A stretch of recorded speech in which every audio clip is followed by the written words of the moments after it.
Tank is talking about retiring. He's at 135. He can easily move up to 140. What do you think about his retirement? What are your thoughts on that? Well, look, boxing is tough, man. Boxing is difficult. Boxing takes a lot out of you, not only training camps, being away from your loved ones, all that dedication, the diets, the sparring every day in the gym. It takes a lot of your body physically and mentally. So I don't blame him. I retired at 26. My last fight was when I was 26. So I understand. I understand him. And he's accomplished so much.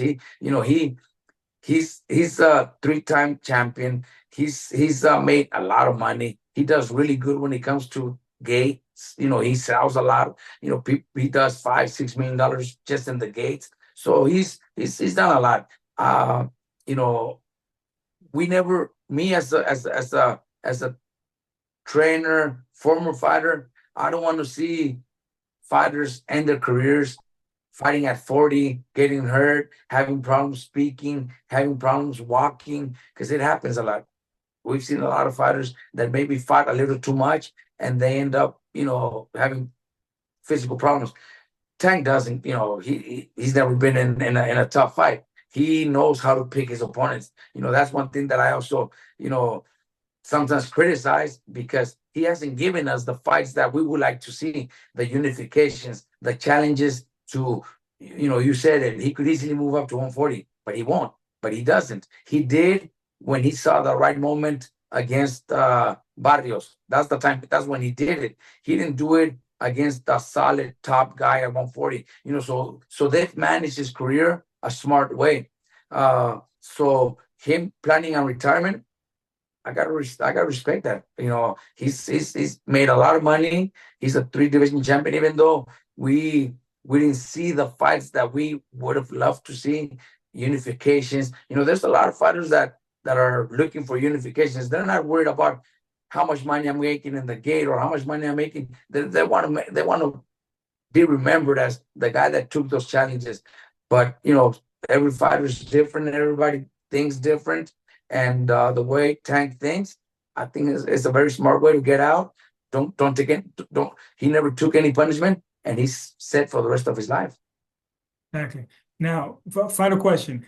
Tank versus Ryo. How does that fight play out if it was miraculously to able to happen? How do you train him for that? What happened? Well, well, Tank always starts slow. That's what I enjoy watching Tank's fights. He's very exciting because you're like, God damn, when is he gonna do it? When is he gonna pick it up? Because a lot of times the first 5-6 rounds, he's behind on the scorecards. But Absolutely. then he switches and makes that decision.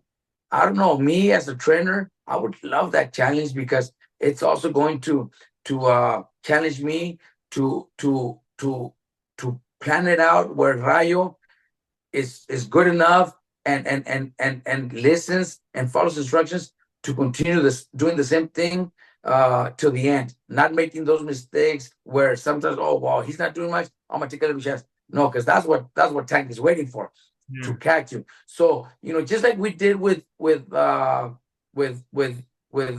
Pitbull, every round reminding him, keep boxing, keep everything off the jab. I would probably have to come up with that perfect game plan to be able to beat Tank. But I think it's possible because Tank does start very slow and give away the first half of the fight. So a couple more rounds of that, and if we go the distance, we win the fight. So it's a challenge. It's a challenge because Tank is a great fighter. He's a very smart man inside the ring, very very smart. So it would be a great challenge for Rayo, myself as a trainer. I would love that opportunity.